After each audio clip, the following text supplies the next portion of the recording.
संतोष का धन। पंडित श्री राम शहर के बाहर अपनी पत्नी के साथ रहते थे।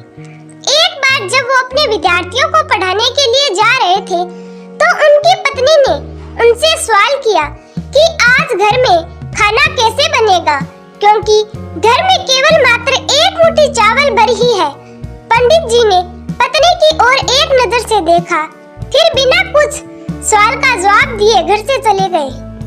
शाम को वो जब वापस लौट कर आए तो भोजन के समय थाली में कुछ उबले हुए चावल और पत्तियां देखी।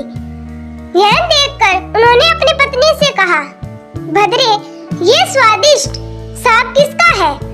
जो इतना स्वादिष्ट है वो किस चीज से बना है?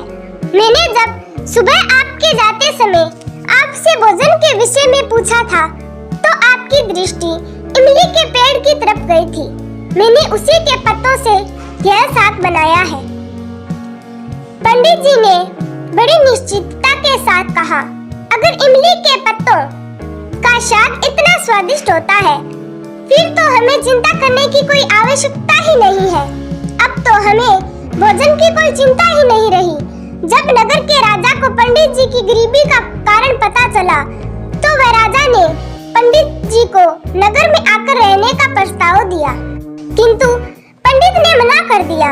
तो राजा हैरान हो गया और स्वयं जाकर उनकी कुटिया में उनसे मिलकर इसका कारण जानने की इच्छा हुई।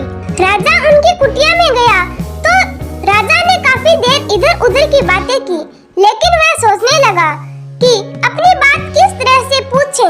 लेकिन फिर उसने हिम्मत कर पंडित जी से पूछ लिया कि आपको किसी चीज का कोई अभाव तो नहीं है ना? पंडित जी हंसकर बोले, यह तो मेरी पत्नी ही जाने। इस पर राजा पत्नी की ओर आमुख करते हुए उनसे वही सवाल किया।